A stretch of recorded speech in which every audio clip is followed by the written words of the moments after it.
हमारे साथ इस वक्त मौजूद हैं वज़ीर आज़म के मुशीर बराए सियासी उमूर राना सनाउल्लाह साहब। राना साहब, बहुत बहुत शुक्रिया, आपने हमारे लिए वक्त निकाला। राना साहब, ये हकीकत है कि एक चीज़ अभी ख़त्म नहीं होती? शुक्रिया।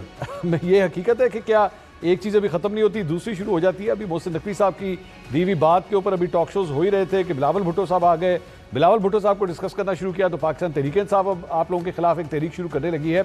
मुश्किलात बढ़ तो नहीं रही क्या?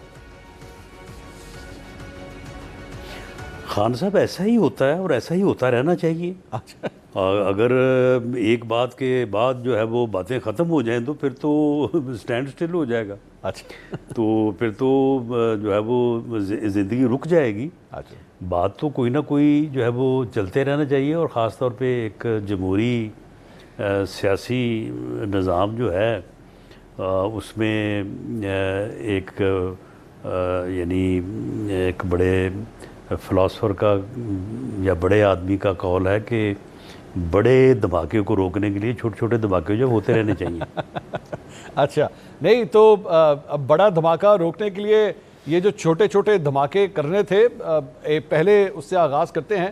पहला धमाका तो मोहसिन नकवी साहब की जानिब से किया गया था, उसको काबू में कर लिया गया है? वो चीज़ें ठीक हैं अब, या आपके ख्याल में उसकी गूंज अभी भी सुनाई दे रही है? नहीं, ये वैसे खैर कोई जानबूझ के नहीं करवाता, ये हो जाते हैं। मोहसिन नकवी साहब जो है उन्होंने इकनॉमिक फोरम की जो है वो मीटिंग बुलाई थी और उसमें उनका बड़ा नेक मकसद था कि वो चाहते थे कि जो छोटे यूनिट्स हैं जो सूबे हैं तो उसके मतलब जो है वो बात की जाए, रास्ता हमवार किया जाए, बात को आगे चलाया जाए ताकि आम आदमी जो है उसके मसाइल उसकी दहलीज पे हल हों। लेकिन वहाँ पे जब वो तकरीर करने के लिए उठे तो उस वक्त मेरा ख्याल है कि बाज़ औक़ात हो जाता है, हमसे भी ऐसे हो जाता है कि बात करनी कोई होती है तो शुरू कहाँ से कहाँ हो जाती है। लेकिन राना साहब, उन्होंने सुहेल वड़ाइच साहब ने इसके ऊपर एक कॉलम लिखा है, गैर ज़रूरी 3-4 बातें कर दी। सुहेल वड़ाइच साहब ने एक कॉलम लिखा है, उसमें उन्होंने कहा है कि मैं वहीं पे तकरीर के अंदर मौजूद था, ये लिखी हुई तकरीर थी, ये सारे पॉइंटर्स पहले के लिखे हुए थे, प्रिपेयर्ड थे मोहसिन नकवी साहब। इसका मतलब है कि वो जहन बना के वहाँ पे आए थे, ये कोई फिल्मबदी तकरीर नहीं हुई वहाँ पे?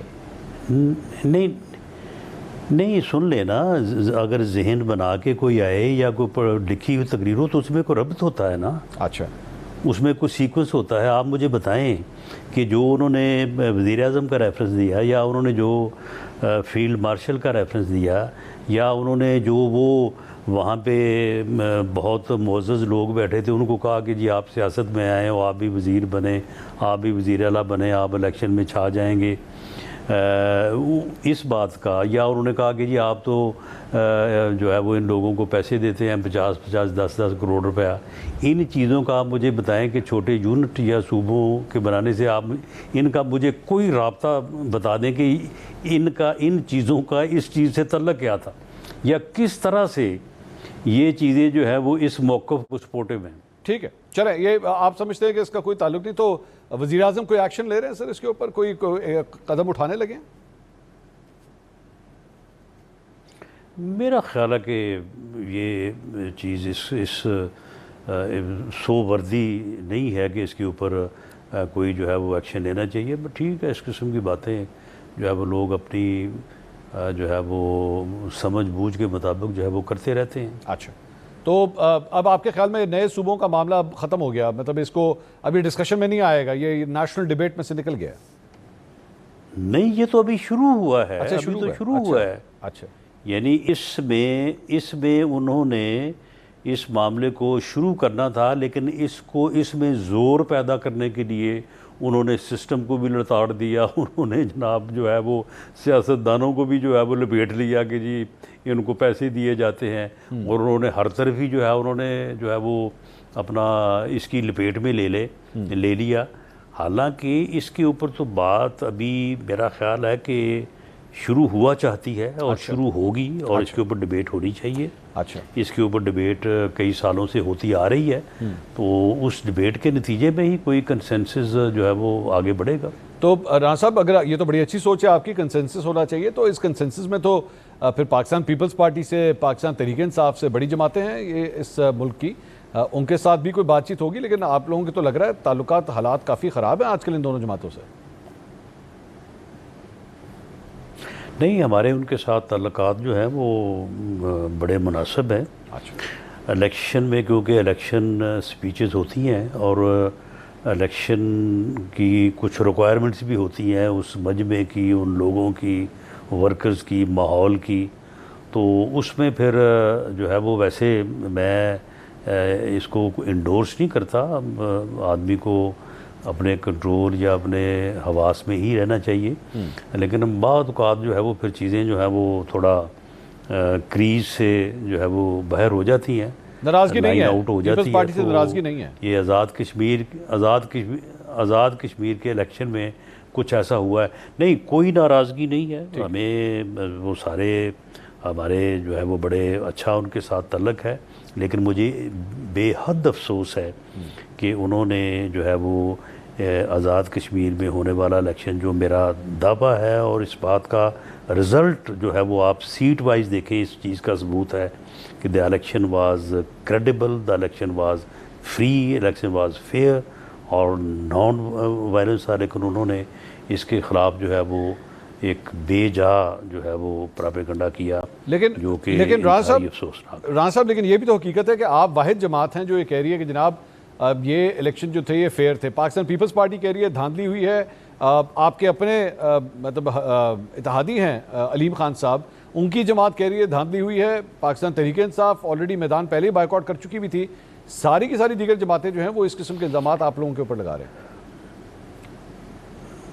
खैर पीटीआई का तो वहाँ पे कैंडिडेट ही कोई नहीं था, तो उन्होंने बाइकआउट ही करना था। ठीक है। बाकी जहाँ तक इन यानी इलेक्शन के रिज़ल्ट्स का तल्लक है, वहाँ पे आपको जो है वो पूरी दुनिया बताएगी। 56% जो है वो टर्नआउट था। और ये मैं जो कल के जो रिज़ल्ट्स हैं, आप मुझे बताएं कि जिस सीट के मुतल्लक सुबह से वो मेरी प्यारी बहन जो है वो शहरी रहमान साहबा दिखा रही थी एक वीडियो और कह रही थी कि जी ठप्पे लग रहे हैं, धांधली हो रही है, देखें कितनी ज़्यादती हो रही है। वो सीट जो है वो पूरे कंटेस्ट के बाद 1213 वोटों से जो है वो जीत गए हैं। जहाँ पे ठप्पे लगते हैं, जहाँ पे धांधली होती है, इतने वोटों से कोई जीतने देता है। ठीक। दूसरी सीट के ऊपर 18,919 वोट हमारे हैं। सेकंड नंबर पे आईपीपी का कैंडिडेट है, 18,621 उसके हैं। तीसरे नंबर पे पीपल्स पार्टी का कैंडिडेट, उसके 18,037 वोट हैं। इस तरह कंटेस्ट होते हैं जब जहाँ पे धांधलियाँ होती हैं, जहाँ पे ठप्पे लगते हैं।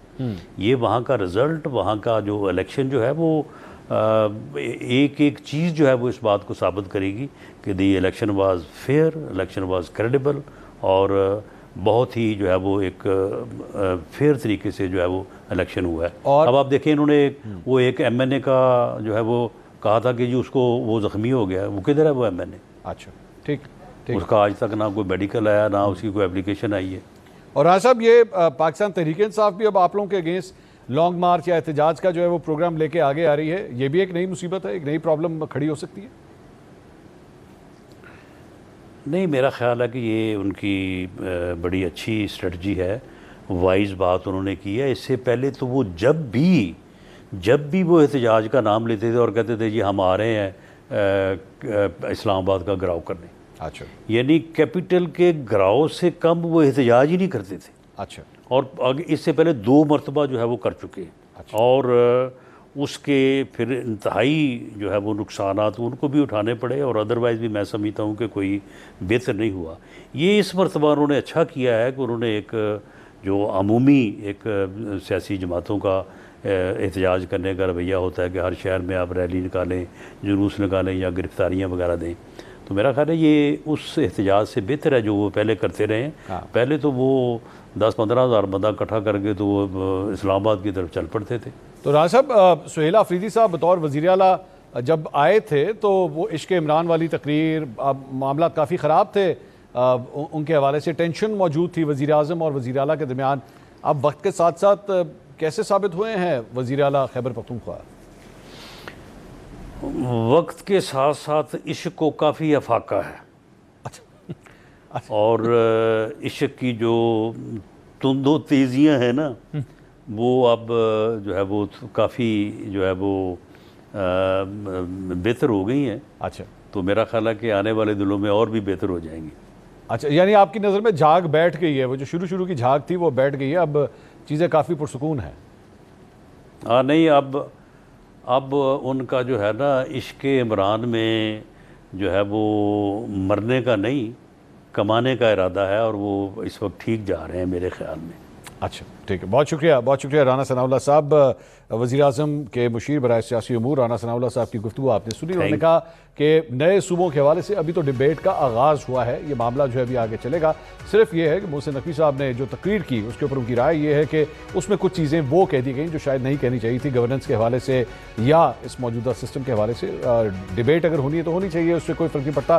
पीपल्स पार्टी के साथ भी वो फरमा रहे हैं कि जनाब जो ताल्लुकात हमारे पहले ठीक थे वो वैसे के वैसे ही हैं, उसमें कोई ज़्यादा फ़र्क नहीं है। और साथ ही साथ पाकिस्तान तहरीक इंसाफ का जो एहतजाज करने का स्टाइल है उस पर हुकूमत पुरसकून है। वो कह रहे हैं यही होना चाहिए, एक सियासी जमात को जो है वो इसी तरह करना चाहिए। और इश्क इमरान का सिलसिला जो शुरू में आगाज़ हुआ था वो अब काफ़ी हद तक झाग जो है वो बैठ चुकी है। एक ब्रेक लेंगे, पाकिस्तान तहरीक इंसाफ के हवाले से बात करेंगे। उनके सेक्रेटरी इत्तलात शेख वकास अकरम साहब हमारे साथ मौजूद होंगे, उनसे पूछेंगे कि जनाब ये जो एहतजाज अब किया गया है ये आगे अब किस तरह चलेगा। इमरान खान साहब की